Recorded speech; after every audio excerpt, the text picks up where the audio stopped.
Happy Wednesday, everybody. Welcome into Morning in the Valley. I'm Jeff Bidwell.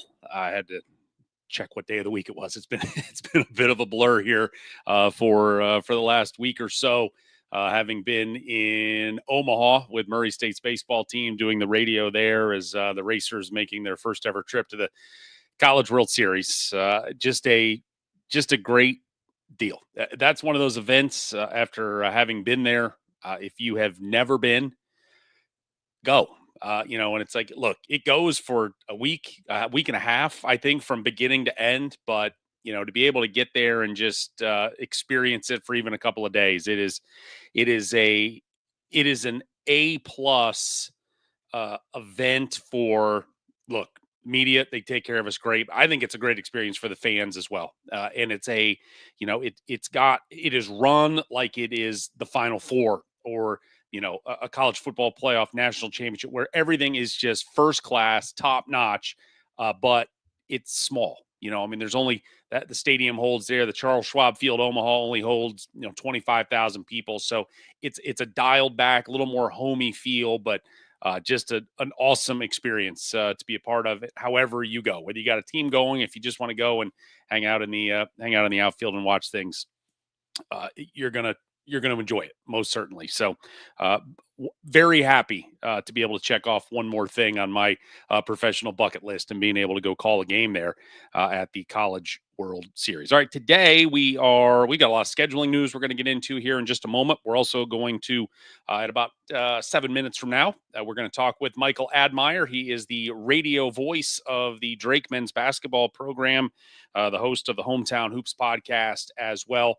We're going to talk to him as we're about 11 weeks in here to the Eric Henderson experience in Des Moines.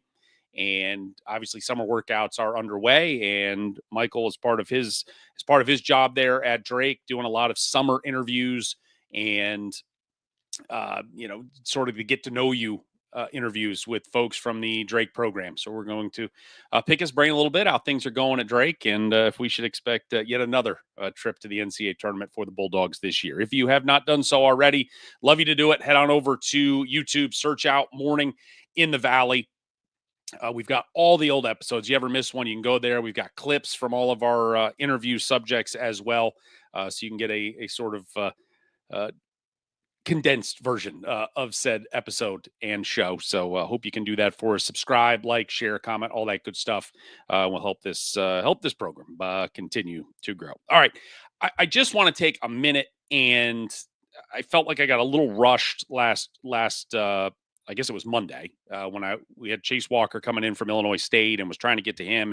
And I felt like I didn't necessarily maybe land the plane on my point as well as I would have hoped about the House settlement and how this is going to affect teams at the mid-major level. So obviously, we're talking about teams that have opted in to the House settlement that are going to be given the opportunity to share revenue with their players. So obviously, in its simplest form now, you basically have a salary cap of $20.5 million or so for each athletic program that has opted into the House settlement. Obviously, the Missouri Valley schools are not going to be sharing that much revenue, but whatever they choose to share, I just believe that the most important part of this House settlement is that programs now are going to have the opportunity to sign players to multi-year contracts, ultimately.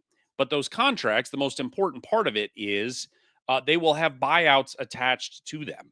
And so, as I said, if a Missouri Valley school has a player that at the end of a year, they're great, look, Cooper Schwieger going to Wake Forest. But if he has signed a multi-year deal, and there's another year on that contract, he can still leave. But whatever, if Valpo had opted in, and I don't believe they will for this example, let's just play along that if let's just say that the buyout was $500,000, well, not only does North Carolina have to pay that $500,000, that $500,000 works against their salary cap. So all these big schools have to leave some extra buffer at the top to be able to go get guys. In theory, that's how it's going to work. But the most important part is that $500,000 then goes to Valpo in this scenario. And I think that is something that is going to, I think there's going to be some early growing pains in this process.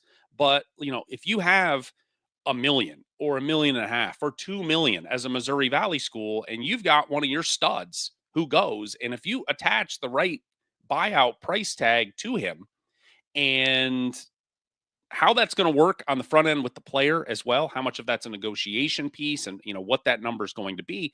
But if you add, a 500,000 or maybe more to that player, those schools are going to take a significant leap in what they then have to offer to the next year moving forward. So they may, teams in the Valley may come to the table with a million, million and a half, maybe two, but then suddenly the next year, hey, we've got three to be able to go out and get some guys. And maybe also, I still believe in the end, as the Valley moves forward, it's not as much about getting guys. There is still going to be an art to recruiting and developing kids and bringing them in as freshmen and being able to keep them. And that's where I think all this rev share money, the key is going to be retention and being able to hang on to these guys and not just automatically, hey, somebody had a good year and they're gone and they're flying the coop. But for the first time, the mid-majors can benefit from losing someone if there's a buyout attached to it, and the big schools have to go ahead and pay. So I felt like I got rushed through that explanation a little bit on Monday, and hopefully landed the plane a little bit better here this morning, that the House settlement can be beneficial in some regards for our Missouri Valley teams. All right. The man of the hour is here. He is the radio voice of the Drake men's basketball program, the host of the Hometown Hoops podcast, Michael Admire. Good morning to you, sir. How we doing? What's up, man? I'm doing great. Thanks for having me on. You guys have had quite the run here. It's been a couple weeks for the Racer Athletic Program, most certainly, from falling out of the sky of no one in their wildest dreams would have imagined this. And that's kind of the neat part. It's like, I think from a basketball standpoint, as for the success Drake has had and the success Murray State has had over the years, you can dream of, boy, if some things fall right, we could end up in a Final Four. We, think Loyola's been to a Final Four. Wichita's been to, there's no precedent for the baseball program doing something like this. So that made it, I think, all the more special. It was great. It was fun to watch. And at Drake, we don't have baseball. So, I mean, it was a really easy, get behind the Valley team. And I watched game 3. I watched a couple of games throughout, but my wife and I were locked into game 3 against Duke. And then I watched both of the the games in Omaha. And that was awesome. I said, I'm probably on, and you can probably appreciate this a little bit, that I know that I don't speak for everyone in the Murray fan base, but I was like, being able to call a game that, look, you gave up 3 runs to the number 3 team in the country. Like that should be pretty good. But to call a game where something happened for the first time in 65 years, it was like, that was pretty cool in the end, even though that, the Racers folks certainly would have loved to maybe not been on the receiving end of that historical no-hitter, but it was still pretty cool. Sometimes when you make a run, you put yourself in position. That's right. That you put yourself in position to be a part of history, and it doesn't always go your way. But man, that's awesome. I just want to give kudos to all the Racers and fan base and that baseball team. That was we were enjoying it here in Des Moines. Well, good. Well, we were talking about the House settlement, and we're doing our quick.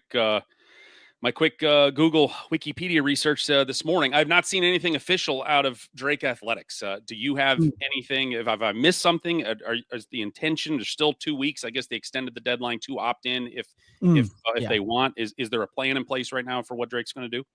Yeah, I think that's going to be the plan, is to opt in. I mean, I'm not fully on the inside of conversations, but that seems to be the way that everything's trending. There were some things that happened. I think originally, Brian Harden and Marty Martin, our president at Drake, they were kind of going back and forth on whether to opt in or opt out. And we're in a unique position because we have non-scholarship football, Pioneer Football League.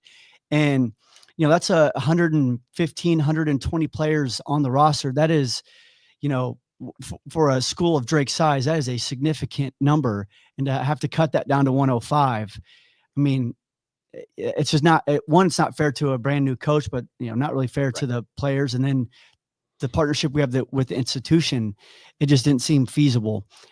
Now where you can maybe, Grandfather we them in a grandfather little some bit. players in. Yeah, that makes it to where I think the plan is to opt in. But I mean, things have changed so quickly. Last Yeah, I heard, that was the plan. right. So Well, they've I still guess we'll got see officially. 12 days or so to make it official. Yep. We are about 11 weeks or so into the Eric Henderson era there in Des Moines. How have things gone so far from your seat? Yeah, I mean, it's been really enjoyable. I mean, there's a jolt of energy, and obviously, the end of last season, there was a lot of buzz. It was a ton of fun. I mean, one of my favorite moments. I mean, you just had this kind of moment, calling the College World Series. One of my favorite moments was in Wichita. Turning around as the final seconds are winding down. Beating Mizzou, about to advance to the round of 32s, looking back and seeing everybody crying. I mean, kids Right. crying, Right. grown men crying. It was special. And then you have kind of like that 7 days where we don't know what the heck's going to happen. And so to bring in a guy like Coach Eric Henderson, Hendo, as he goes by, has been awesome. They hit the ground running. They've been working really hard to build a roster, have 13 guys on the roster. They've been on campus now.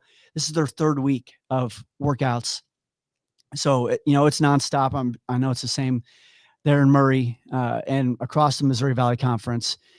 But yeah, I mean, I like what I see so far. I mean, they've got a good balance of, veteran players.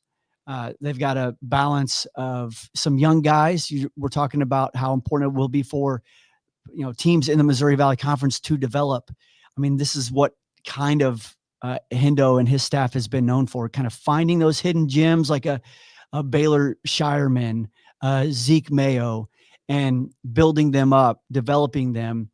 And then, both those guys transferred later on. But I mean, if you get 3 years of Zeke Mayo and Baylor Shireman, you feel pretty good about it. So, I mean, all that to say, I think things are going pretty good. We got a long way until November. There's still a lot of work to be done, but feeling good. Get 3 years out of anybody these days. You're doing backflips At any school. I mean, 100%, 100%. When you see, and not to pop quiz you on the roster, but you said 13. You got 11 new players, 2 old faces. 13. That's always been kind of the number. If you opt into the settlement, you can go to 15 with 15 scholarship players. And I guess you may have answered this already without it being all set in stone. But do you think there will be plans to go take our fun drive down Speculation Avenue here, that if you guys do opt in, that there may be some more additions down the line, or do you think we're set with 13 with what we're going to see? That's a great question. I haven't even asked that, so I really don't even. I can't speculate. I haven't heard anything about that. It feels like they have turned their attention towards 2026 when it comes to recruitment, but yeah, I don't know. Maybe anything's possible. Okay. Anything is possible. You have had a chance to catch up with some folks on the Old Hometown Hoops podcast. Coach Klink, Rob Klinkafus, just your general impression, just from obviously Coach Endo's sort of a force of nature in the best possible way with his enthusiasm and all, but getting a chance to spend some more time with these players and this staff, what has sort of jumped out to you so far? Yeah, I mean, I think they strike a really good balance of having fun, getting to know each other, being loose. But, when practice starts, when the whistle blows, they're getting after it. They're working hard and they're trying to get better. So that's fun to see. Another thing that Coach Klink, and then I had Coach Barnes on this week. That podcast will come out on Friday morning. But listening to both of them, it's been very important for them to, for the coaches to establish a culture of connectivity within the roster, because and for them to really build that relationship early on, especially within the players, because I think one transfer from South Dakota State, so as opposed to last year where you had 10 new guys, but 4 were from Northwest Missouri State. There were some relationships built in there that these guys had known each other forever. So it was really, pick up where they left off kind of thing. Yeah.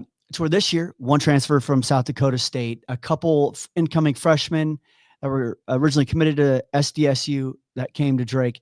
But outside of that, I mean, it's, transfers from, all over the country. So building that camaraderie has been really important. And I think they're going paintballing at some point here this summer.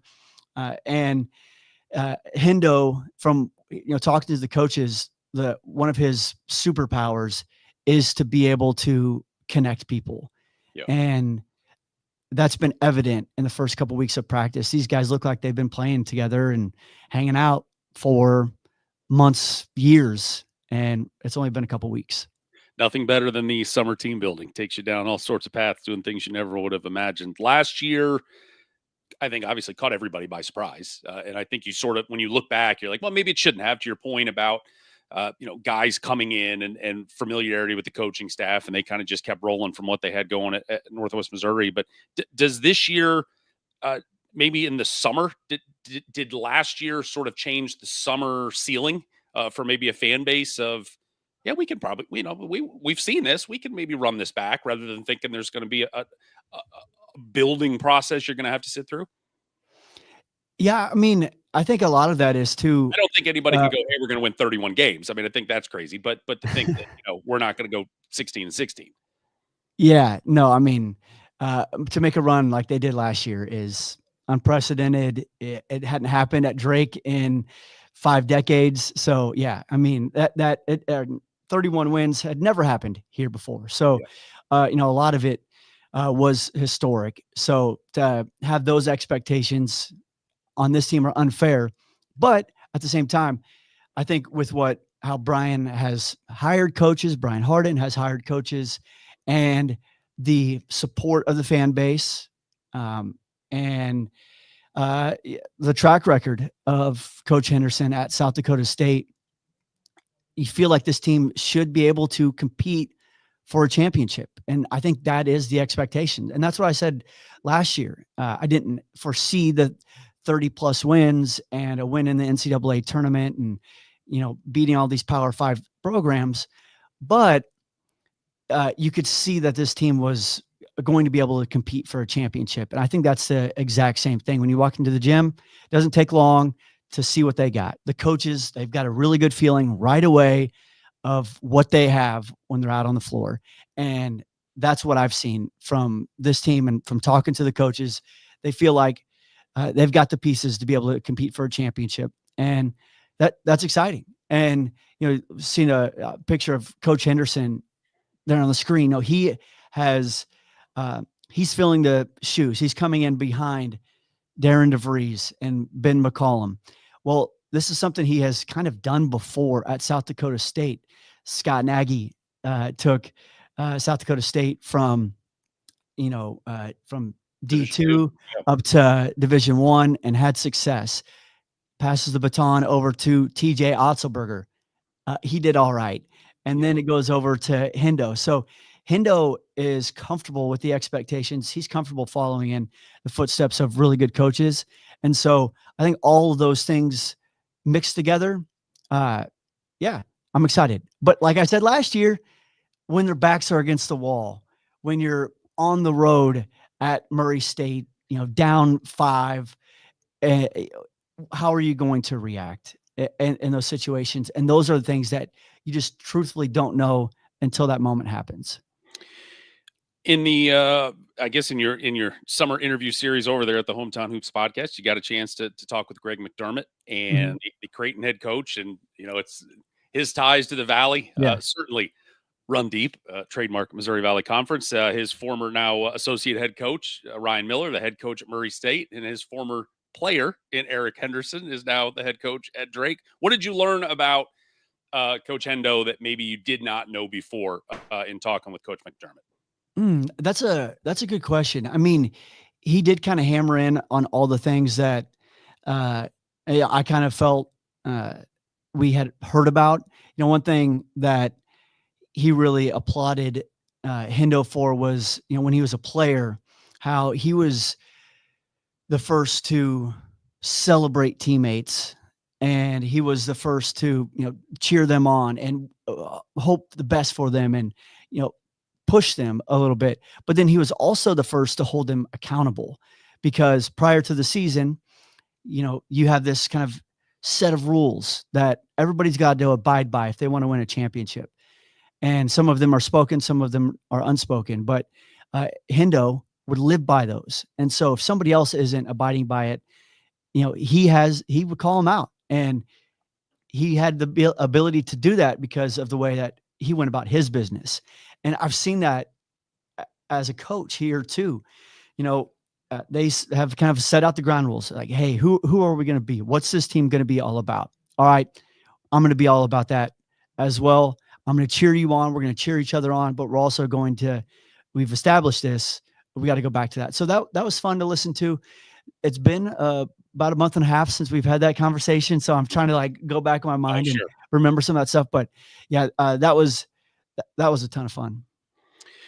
We talked the last time about at-large possibilities, and I have. It's been one of my late spring here, getting ready on summer pet projects of trying to crack the code a little bit, and of making this a multi-bid league again. And it has felt, the numbers.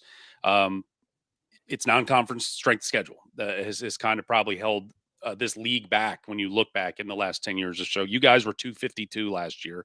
Indiana State, I think, was 305 the year before. And obviously, when you're coming to the table and you're trying to make your case, that's hard. Thankfully, you guys didn't have to worry about that as you wanted in Arch Madness. Is there a scheduling philosophy maybe you've gotten from Coach Henderson, and I know Coach Klinkfuss is the one who's sort of in charge of the scheduling as much, but do they have and we're going to go play anybody? We're going to just rack up some wins in November. What's the general? Do they have a general overall thought that they've shared, or you've at least been able to dissect a little bit? Yeah, and Brian Harden also does a lot with our scheduling. So yeah, he's like an Brian is an SID, a former SID. So he is big into the numbers. He loves the scheduling, loves crunching the numbers. And I know you say the 252 strength of schedule going into the year. Yeah, you don't expect Miami to drop the ball. So you're trying to schedule as strong as you can.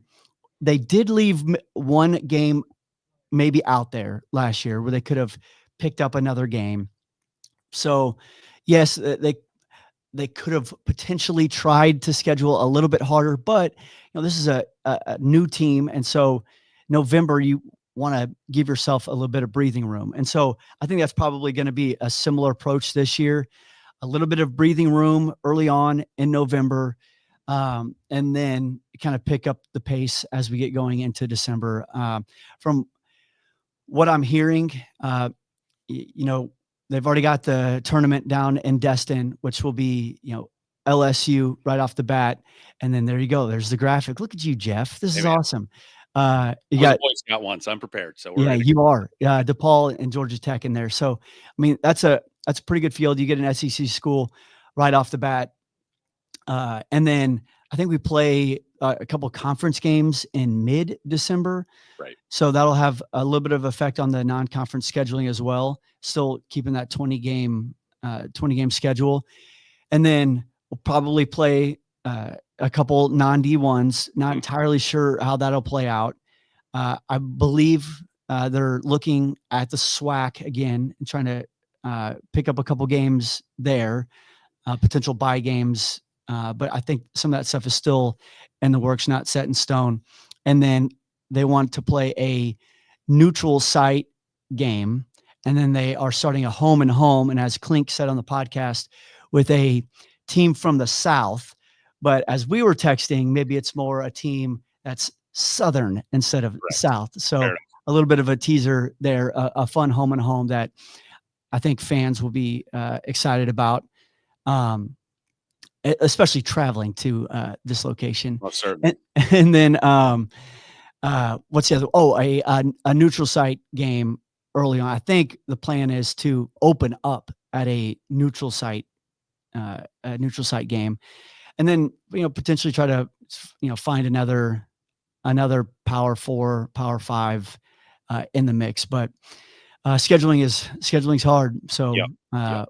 we'll see how it goes. There's two sort of paths to it, and it's like you have the non-conference strength of schedule, which is over here, but then over here you just have your net. And I've had a chance to talk about some philosophies with Murray State's Ryan Miller, and those are two separate paths that don't always necessarily come together. But the main thing is, his philosophy is we need to play a lot of quad ones and twos. We need to play teams that are like us, and then we need to go play the bottom 50 teams in the country, and we need to blow them out. That's how you make the network. And so those may hold down your strength of schedule. But, and that was the thing that last year, I think, again, sort of the autopsy last year that we didn't have to worry about with you guys in the, are you an at-large or not, was you didn't blow a lot of people out. And so that was always just, it didn't really matter who you played. And then you have the people that are like, well, isn't winning the most important part? Well, yeah, you guys won every game. I mean, it seemed like every game, but you were not Houston, who went and beat teams by 50 every night in the non-conference. And that ultimately just fusses with the net, which is, we can argue about that. Yeah. I mean, that's going to be a hard thing for any mid-major, especially. Yeah, that's going to be a challenge for many mid-majors. That team that we brought in last year, not like a bunch of world beaters. So yeah, right. In the style in which Coach McCollum played, slow, yeah, yes. But still beat good teams, correct, SEC schools by 10 plus points. Right. So, but you didn't get the 20 point or 30 point blowout wins against Green Bay at home. That would have been nice for the net, but. This is what I just think is so dumb. I know. We can go around. I know. Yeah. But we say that. Now you look, you got LSU and Destin. They were a top 100 team last year in the net. That'll be a quad 2 if it stays there. You hope they're going to improve. You got UAB at home coming in. That's it. 106, that's a quad 3 at home. But that, from a strength of schedule standpoint, you love getting a 100 team on your home floor. So that, that is good stuff there. Well, I mean, so do you guys, are there any summer, you don't have any summer trips coming up, right? There's no getaways. No. Yeah. We're, I've been giving Darren a hard time. They went to Spain a couple years ago, his final season here. So we saw a couple years before we can go on a trip. So they went to Spain, but then West Virginia, timing wise, they were able to go to Italy. And then this year is Indiana's summer trip. So they're going to either like Costa Rica or Puerto Rico. And so he's timed that out well, but no summer trips, but they'll build some stuff in. Like I said, going paintballing, do a Des Moines, a staycation for these guys. But no, I mean, I think the thing that's like been exciting about this roster is I love the guard play. Jalen Quinn from Loyola Chicago, Jashawn Thomas, the Charlotte transfer. He's gonna be playing in a system that fits him better. He was in kind of a Princeton offense at Charlotte. At Drake, he's going to be in this free-flowing, fast pace, get paint touches, shoot threes kind of offense. And then they're older guys. Both those guys are 21 or older. So you have some veteran presence there. Mix that with Owen Larson, who's returning from injury. So he's not in the mix right now. But I mean, those are 3 starting guards in the Valley that you have, and you have to mix that up. Eyes in there too. Yeah. And then you kind of look at the length of this team all across the board with Oku Federico and Isaiah Carr. The guys really love Griffin Goodberry, freshman from South Dakota. He was a player of the year in South Dakota last year. He's got some length. He's skilled in the paint. So it got a really nice mix of players, and I think it's gonna play well. He's Michael Admire, the Drake radio voice, and also the host of the Hometown Hoops podcast. Find it on YouTube or wherever you get your podcasts. Any plugs you need? Who's coming up here soon on the podcast? Yeah, we have Coach Barnes coming up tomorrow or on Friday, so that'll be fun. And then we'll just kind of keep rolling through the coaching staff, the roster, help people get to know this team, especially, Drake fans. They kind of learn about these guys, buy in, get to know these guys before it's too late. And so, but it's fun. And it's great for me. It's like a little research, but It's a little double duty, and it's fun getting to know this crew. Appreciate the time as always, my man. We'll talk soon. I appreciate you, Jeff. We'll see you. Right, thank you. There is Michael Admire, and just I said, the ceiling, just from a fan headspace with them a year ago, where you're like, all right, we just had this great year with the Drees and Tucker, and it's all great. And then these new guys come in, and you're like, what can we do? And you're like, oh, well, we're going to win every game we play, basically. So now when the new team comes in, you're like, well, yeah, maybe that could happen again. And again, to the point, 31 wins may be a big ask, but overall, with Coach Hendo's pedigree, you expect Drake to certainly be right there in the mix. All right, other scheduling news to get to as we will rip some of these off this morning. Illinois State has been very busy as they announced yesterday, I believe, that they will play an exhibition series, a home and home exhibition series with Northwestern starting October the 29th up in Evanston. That game will be returned.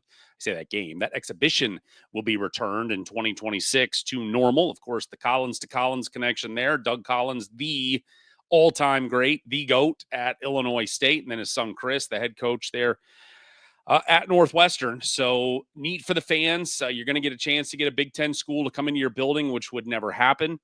I think that I guess there's two ways for me to look at this. That one, this is a game that would never happen in the regular season. I mean, and I say never, 99% of the time, it's just not going to happen. You're not getting Power 4 teams to come into your building. It's just occasionally, yes, but the general rule of thumb, not a chance in hell. And these series are at least giving an opportunity for the mid-majors, and again, their fans, to be able to experience having a big boy come in. And certainly you hope they're going to have a full house and you can make some more money and all of that. That's all fine and well. I think it's also ultimately going to be a reminder to the big boys when they go to these games. And granted, they're exhibitions. There's going to be different rotations than you're normally going to see in a regular season game. And there's, the team that loses is going to have outs of, well, we did this and we wouldn't normally do that. And that's the reason that's all fine and well. But I think these types of games are going to be giant flashing, just red lights to the power schools of, this is why we don't go play games at mid majors. And so, yes, it's great they're coming for an exhibition, but I feel like that whatever amount of times that the big boys will go play at a mid majors that we have seen in the past, as thin as that already was, it's just going to get slimmer moving forward. But hopefully we will get to see more of these here this season and the seasons moving forward now that this new rule is in place. We have Illinois State also. We've got 2 dates announced and reported nationally. Cornell's coming in on November the 9th. That is the back end of a home and home game, a home and home series from last year. So Cornell coming in to normal. They were a 120 net last year, was Cornell. So again, same situation. From a strength of schedule standpoint, this is a good game. From a net standpoint, it'll be a quad 3 game, again, presuming that Cornell stays in that realm. Unless they can get into the top 75 of the net, then it goes to a quad 2 game for Illinois State at home. But I'm not worried about the quads. I'm worried about, I think strength of schedule is important, especially for an Illinois State team we believe that is going to be at the top of the Missouri Valley, to be able to see that non-conference strength of schedule, be higher than 200, better than 200, just so it's not when they are looking for a reason to knock you, to not come in there and be like, well, we've got a 300 strength schedule. That, and that's the way it's been. That is the way it has been when you're trying to swim upstream and crash the party. So I say that, and now I'm going to contradict myself, because 2 weeks later, the Redbirds are going to host Coastal Carolina on November the 23rd, which, number one, that game reported as a $75,000 buy game for the Redbirds, which is kind of a bargain these days. So good on them for getting Coastal to come in for cheap. Coastal's net last year was 328. So not helping the strength of schedule. But if you're able to beat them and beat them accordingly, by a relatively big number, It's not going to help your strength of schedule, but it's going to help your net. And those, again, as we talked about with Michael a couple of minutes ago, that's what you're trying to weigh, where if you're going to play bad teams, you've got to beat them and beat them good. And so that'll be an opportunity there for the Redbirds coming up again on November the 23rd. Illinois Chicago is playing, as we had two reports yesterday, that John Rothstein reporting that they will be playing in Daytona Beach with four teams currently down there right now. It's High Point, Incarnate Word, Southern Indiana, and UIC. Our friend Rocco Miller jumped in behind that to say that is part of the Boardwalk Battle Thanksgiving week down there in Daytona Beach. Second year in a row, UIC has played in this event. Now, last year it was an 8-team event. This year, only 4 teams from John Rothstein have been announced. And as we saw with Murray State down in the Cayman Islands, last year it was 8 teams. This year it's just 4 because that's all they could find. So we will see if this tournament does go from 4 out to 8, or if they're going to have to just turn it into a round robin type event. Look, last year you had UIC, James Madison, LaSalle, UC San Diego, who was an NCAA tournament team, East Carolina, Jacksonville State, Toledo, and Stetson. So it's a good mid-major field. Again, this year you've got High Point, who last year was an 82 in the net. So, I mean, that would be a quad 2 game for UIC if they get them. And then, Incarnate Word was at 250 and Southern Indiana was 331. So those would be 2 quad 4 games. Now, again, past results do not indicate future performances. So is High Point going to stay in the 80s? We'll see. Are those other 2 teams going to stay quad 4? Are they going to make a leap? We don't know, but that's just where they are now. And, you hope all of those teams will be better this year to be able to bolster everyone's, non-conference schedule and their quad wins and all that good stuff. But UIC for the second year in a row, heading down to Daytona Beach and the Boardwalk Battle. We told you last week about the hiring, and Indiana State has made it official. Byron Jones is headed to Terre Haute as an assistant coach for Matthew Graves. Spent the last 2 years at Texas, the last 10, 15 years, Texas, Troy, Air Force, Fresno State, nearly 3 decades of experience as an assistant coach. So really bringing some experience to that bench to help out Matthew Graves there at Indiana State. It is the Paul Oren Bowl, brought to you by thevictorybelt.com. Saw this, it's Cooper versus Carson. The Schwieger brothers, December the 14th, as Cooper, who is now at Wake Forest, Carson, who is now at Queens College. Queens will be playing at Wake Forest on December the 14th. I hope Paul has some signage down there promoting thevictorybelt.com for him. Try to get any last fumes of Valpo love off the Schwieger family. But old friends alert, as Paul likes to say. Cooper and Carson, December rather the 14th in Winston-Salem, North Carolina. One other old friend alert from Valparaiso, Lucas Scroggins, played in just 6 games last year, averaged about 3 points a game. He has signed with St. Peter's, so he has found a new college basketball home. One other thing I saw this morning from the portal report, I guess it is, that they have their list of the top 10 guards still available with eligibility that are in the portal. And of course, that's the most important phrase, with eligibility.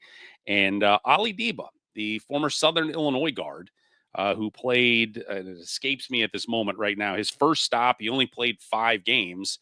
And then the last 3 years, with the third year being at Southern Illinois. So obviously he has gotten a red shirt from that freshman season and has a year of eligibility left. And you get to June 18th and guys are still available in the portal. It's almost a little bit surprising, but especially somebody with his pedigree and as good as he was last year. But Ali Deba still out there if anybody is interested in snagging a scoring guard for one more year. All right, that does it this morning. Thanks again for checking us out here at Morning in the Valley. If you've missed any of our past shows, missed any of our interviews, we've got clips, we've got full episodes over on YouTube. Just search out Morning in the Valley, subscribe, share, comment, all that good stuff. We very much appreciate it. We appreciate Michael Admire, the Drake men's basketball radio voice, for being with us today. thank you for being with us today as well. And we will see you on Friday, 9 a.m. Facebook, X, YouTube, wherever, with the latest edition of Morning in the Valley. Have a great Wednesday, everybody.